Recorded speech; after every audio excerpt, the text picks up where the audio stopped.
Have you ever wondered what solution design is actually like, or what it's made up of? Well, it's not that much of an enigma. So let's go and take a look at it. So let's share a brief story to stress the importance of solution design. A few years ago, I was working on a government project. Initially, they said a single department, no more, would be using the actual solution that we were building. So we went ahead, we saw what the department was up to, and we built and designed, or rather designed and built, the solution for them. Just before we went live, suddenly, several other departments decided that they actually wanted to be using the same solution. Now, we had to go back to almost square one in dealing with the additional requirements to be able to handle the needs and the wants of the other departments. Unfortunately, we're just not able to say, no, it was only a single department. This is when dealing with clients. So this is why it's so important to approach things in the right way when it comes to solution design. Because if the solution isn't right, if it doesn't work for the business and for the users, it's not going to be adopted. There is nothing that kills a project more than having a solution that does not fit the business requirements and the user's expectations. Over the next few minutes, I'll aim to share with you the important things to consider when carrying out solution design, as well as some of the areas that people tend to forget. So let's start from the top of the solution design. What are the three most important areas to focus on? The first, which might come as a bit of a surprise, is data. Data sits at the heart of everything that we are doing, and solutions need to sit on top of data.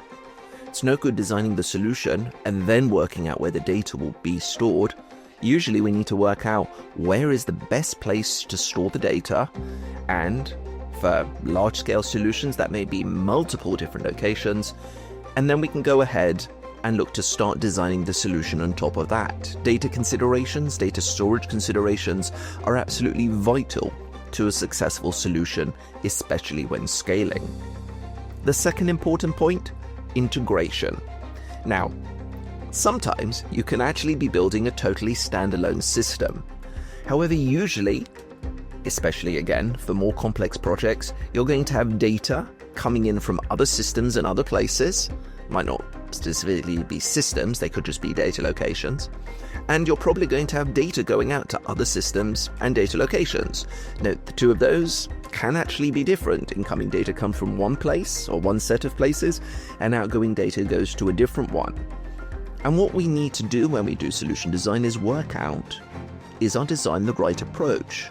Are we suggesting the right components to have?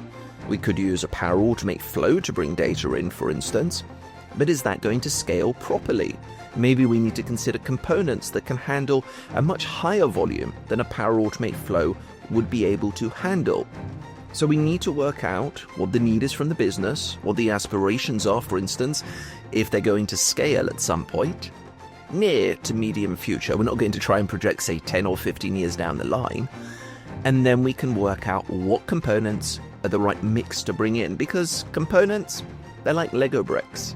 Sometimes we need 2 reds and 1 green and a blue. Sometimes we need a different mix, and it's about understanding what is available. And the third key pillar for great solution design is security.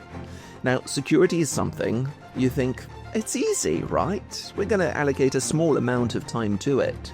Do not underestimate the amount of time that may be needed for proper security approaches when designing great solutions, again, especially at scale.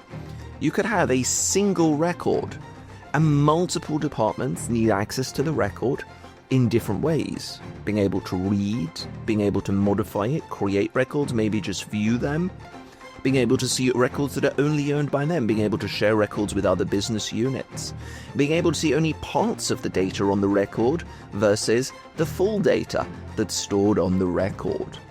Testing this out is obviously vitally important as well to ensure that you don't inadvertently expose data to users who should not have access to it.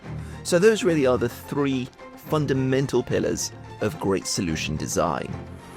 So now let's go ahead and look at 3 main mistakes that people make with solution design. The first thing, not understanding the customer, the business that you're doing the solution for, holistically. Now, as I said in my example towards the beginning, we were working with a single department, and we have been assured that no other departments would need to use the solution, and that wasn't correct. Let's leave aside the wheres or the whys of how that came to be. We obviously understand sometimes there can be consideration in the business and people wanting different things to happen. But when approaching solution design, we need to understand the business, our client, holistically. Which departments are involved, which personas from a user perspective are needed, and we start drilling into the detail. This allows us to work out if, for instance, we can use the same data for different parts of the business, or do we need different data? Do we need to have a single table or multiple tables, different views, different forms? And as I alluded to when talking about security, different security rights. All of these, absolutely vital to have in place. And this is why the business analysis that goes on in the immediate first stages of an engagement with a customer is so important, because without proper business analysis, we don't know what's going on. If we don't know what's going on, we can't design the best solution. There will need to be compromises possibly, and we may need to engage with our customer, with the business, to talk through those compromises, whether that's because of different departments needing totally different things and needing compromise, or whether that's because of technology limitations in the solution, but we need to understand how the business goes. The second key mistake, not taking into account scalability. And I have seen this personally, whereby I was engaging with a client a few years ago on a project, and unknown to them, a celebrity had brought it, and on a live television interview was extolling the virtues of this product that they had brought. They were not expecting it. All of a sudden, their orders didn't double overnight. They didn't triple overnight, right? They went to 3-digit times overnight, because everybody was saying, we need to get on this. This celebrity is... They didn't pay the celebrity for it, right? It was... The publicity could possibly be handled, it had been handled in a slightly better way. But the solution that we had put in place didn't scale, and they had to actually apologize to customers. They weren't able to get onto the orders, respond as quickly as they should have been doing. So this is why we say, look at projected numbers, how many interactions you're going to have a day, how many sales items you're going to sell, how many contacts there are from a customer. Work out if there are peaks and troughs of the year. You may be engaging with them at a very quiet time of the year, but you need to know when the peak is, peak season.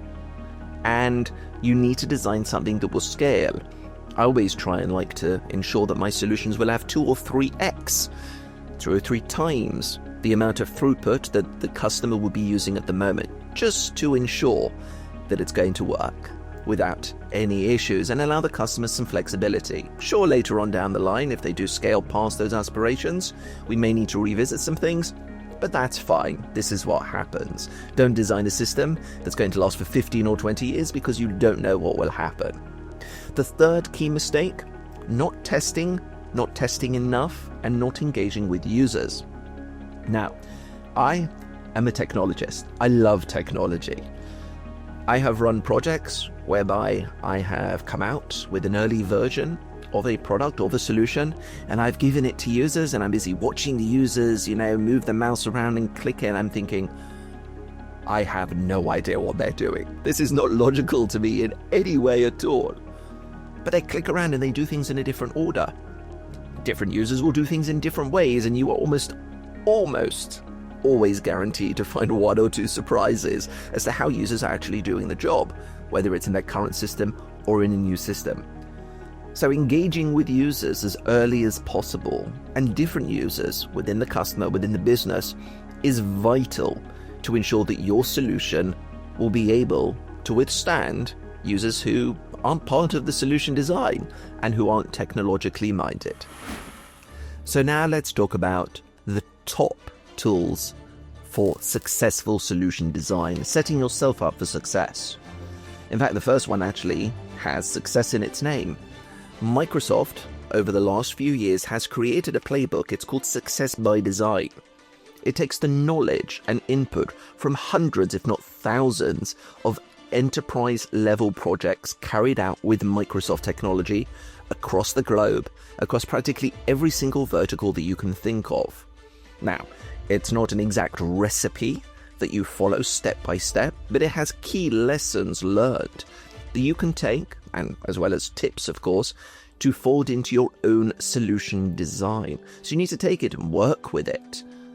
It's free as well. You don't need to pay for it. You can go online, you can search for it using whichever search engine you may happen to be using, and download it and read through it. Yes, it can seem a bit daunting at first, hundreds of pages long, but don't worry about it. It's got some really, really key lessons there. I use it regularly on my projects when engaging with customers, because I know it's from people like myself who have gone through the scars of delivery on projects which have not gone well and have learned from it. The second, a tool to be able to create diagrams. Now, personally, I use draw.io. To be clear, I am not being sponsored to recommend them. It's a free tool out there. You can use it through a browser. You can actually download the diagrams and load them into Visio or multiple other programs as well. It's great for enterprise relationship diagrams. It's great for security matrices. It's great for so many different items. In fact, it contains logos. It contains images. You can download your own ones. You can copy and paste them in, or you can actually download packs with the latest Microsoft logos to be able to show what is going on. And the third item, but no less key for your success in terms of tooling, is an environment. Now, when building a solution, sometimes people like to stay in the abstract, in the hypothetical, but we need to be hands-on with the technology, having a place where we can play around with different concepts, work out how it can work, what it does. Obviously, the scalability side of things as well is absolutely vital. So if you do not have an environment and you're looking to create a solution, do a project, you need to request one, because without it, you're not really setting yourself up for success. Finally, you can see on screen my solution design checklist. Please do feel free to share this with whoever you feel would benefit from the knowledge that's in it, as well as, of course, this series. Thank you for joining me for this episode of Mission Implementation, creating a great solution design.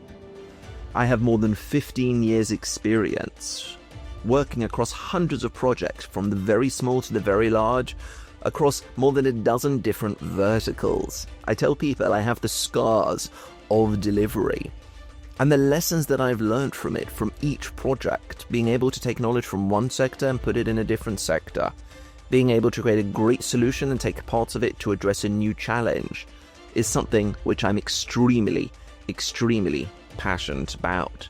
I can say with absolute definitive certainty that there are no two projects that are absolutely the same, unless of course you're creating a software solution that you're going to sell as that solution for off the shelf for organizations to go and buy for it.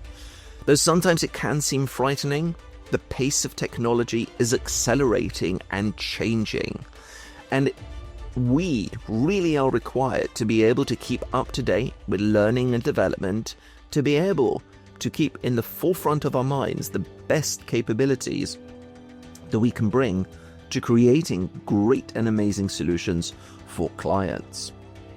My LinkedIn is always open. I encourage you to reach out, connect. You can drop me a message at any time. Just search for my name, Eli Coleman, and I'll be more than happy to connect with you. If you want some guidance about best practices across other parts of the project's lifecycle, please do go check out the rest of the Mission Implementation playlist, which has such amazing, amazing people from around the world sharing their knowledge, experience, and expertise with you. Thank you so much.